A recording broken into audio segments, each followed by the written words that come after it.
Painting बनाने में अगर आपको भी दिक्कत हो रही है तो ये ट्यूटोरियल आपके लिए है। एनाटॉमी ड्राइंग और कंपोजिशन आने के बाद भी कई बार आपका माइंड कंफ्यूज हो जाता है कि क्या बनाएं, कैसे बनाएं। खास करके बिगनर और स्टूडेंट लेवल पे ये होता है। अगर ऐसे होता है तो ये ट्यूटोरियल पूरा देखिए। सेकंड प्रॉब्लम को जो हम फेस करते हैं बिगनर लेवल पे वो है कलर कंपोजिशन। कलर कंपोजिशन को बहुत ही आसान तरीके से इसमें समझाया जाएगा। इसे पिरामिड टेक्निक कहते हैं। इस वजह से ये वीडियो देखना बहुत ज़्यादा ज़रूरी है। किस तरह से आसान तरीके से आप कलर को सिलेक्ट करके उसे अप्लाई कर सकते हो जो आपके आने वाले फ्यूचर में भी काम आएगा। एंशिएंट इंडियन पेंटिंग थ्योरी पे जो बुक है चित्र सूत्रा, उसमें मेडिटेशन को बहुत ही ज़्यादा प्रायोरिटी दी गई है एक पेंटर के लिए। तो ये वर्क करता है। मैं जितने भी वर्क्स आपके साथ शेयर कर रहा हूँ ये मेरे पर्सनल एक्सपीरियंस में है। जब से मैंने मेडिटेशन करना शुरू करा है ये कंपोजिशंस मुझे और भी क्लियर होती गई हैं, लेकिन इसके कुछ ग्लिम्स आते हैं, क्लैरिटी नहीं।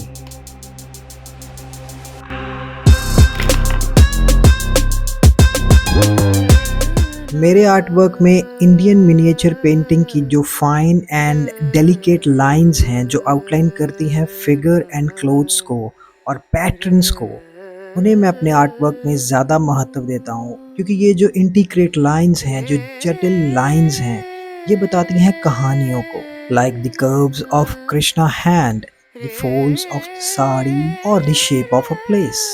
अगर अजंता अलोरा केव्स में भी आप लाइंस को स्टडी करेंगे तो वो बहुत ज़्यादा इम्पॉर्टेंट हैं, क्योंकि वो आँखों को बहुत ही ज़्यादा सूदिंग लगती हैं, एनाटॉमी को बहुत ही ज़्यादा सिंप्लीफाई वे में बताती हैं। जबकि दूसरी तरफ comic art bold expressive lines को डिफाइन करता है, making of dynamic poses, energy, इस तरह की चीज़ों को रिप्रेजेंट करता है।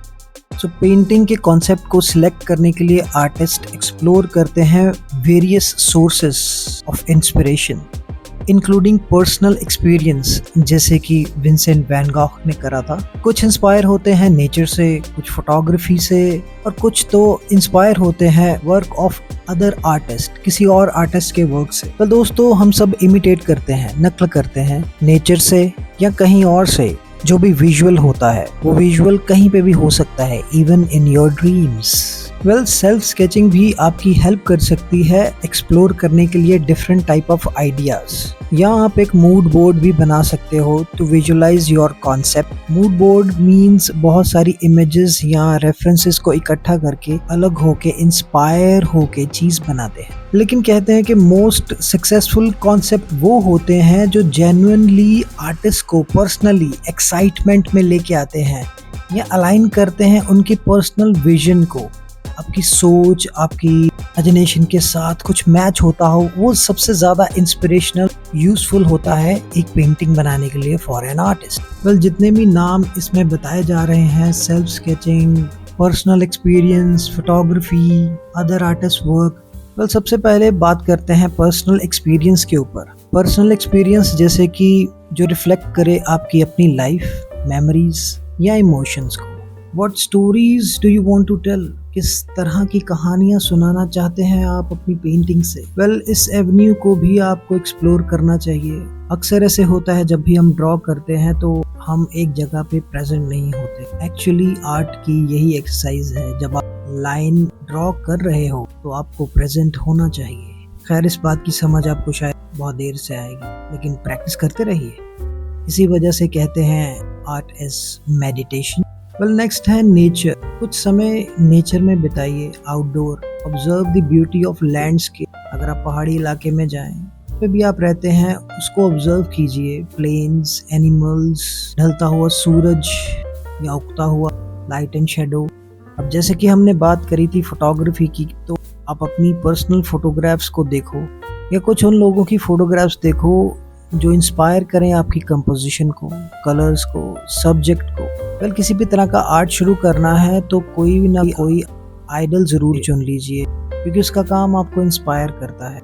उसकी आग आपके अंदर भी एक रोशनी पैदा कर देती है। तो ज़रूर जिस आर्टिस्ट का काम आपको अच्छा लगता है उससे अटेंशन दीजिए, उनके subject matter, style and technique को गौर से देखिए, स्टडी कीजिए। आजकल बहुत सारी बुक्स अवेलेबल हैं और इंटरनेट पे आपको सब कुछ मिल जाता है। एआई और चैट जीपीटी का यूज़ कीजिए अपने आर्ट को और ज़्यादा अच्छा करने के लिए, लेकिन मैनुअल आर्ट को बिल्कुल मत छोड़िएगा। वेल ये कॉस्मिक शिवा की जो कंपोजिशन है, इसे बनाने का ढंग थोड़ा सा अलग है। ये मैं इसलिए शेयर कर रहा हूँ, शायद आपके भी काम आ सके। आजकल इसे यूज़ किया जा रहा है और मैंने और मेरे एक फ्रेंड ने इस कॉन्सेप्ट को अपने आर्ट वर्क में उतारा है। अगर आपने गौर से देखा होगा तो स्टार्टिंग पे कुछ वर्ड्स साथ में चल रहे थे इस पेंटिंग के, Shiva, cyborg, dark, space, alien, 80s comics, word, ancient Indian character, space and toy.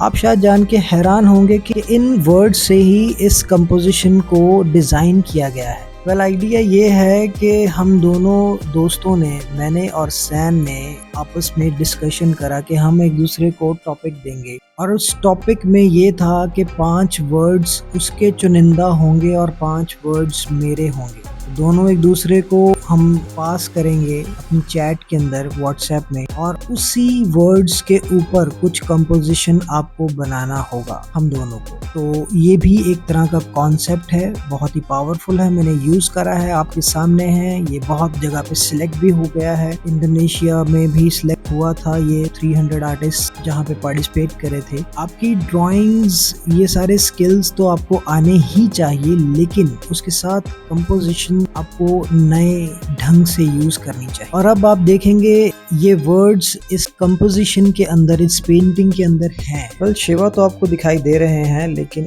Shiva की आर्म्स अगर आप देखेंगे तो साइबॉर्ग का टच दे रहे हैं। और इसमें टॉय की आर्म्स का भी मैंने यूज करा है, क्योंकि वो मेरी टेबल पे पड़ा रहता है पर्सोना, जिससे हम एनाटॉमी स्टडी करते हैं। फिर डार्क तो था ही इसके अंदर, क्योंकि डार्क कॉन्सेप्ट रखना था, थोड़ा स्पेस रखनी थी इसके अंदर। छोटा सा एलियन भी है साइड पे, लेकिन ये खुद ही नीचे से ऊपर को कैमरा लिया गया है और लार्जर देन लाइफ लगे। 80s की कॉमिक की रेंडरिंग यूज की गई है इसमें। आप बर्ड्स के विंग्स देख सकते हो, मतलब पूरी की पूरी बर्ड्स बनाने की जरूरत नहीं थी, बर्ड्स के विंग्स भी चल सकते हैं। फिर एंशिएंट इंडियन कैरेक्टर्स से ये ट्राइडेंट और जितने भी इसके ऑर्नामेंट्स हैं, आभूषण हैं, ये लिए गए हैं। स्पेस, तो स्पेस में तो ये दिखाया गया है, और कॉमिक के पीछे पेजेस भी आपको नजर आते होंगे।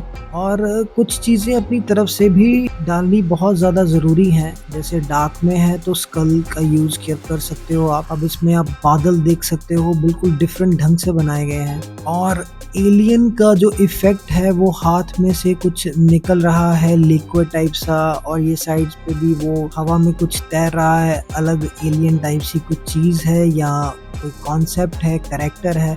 अब इसमें कैरेक्टर डिजाइन का भी यूज किया गया है, अगर आप ध्यान से देखें।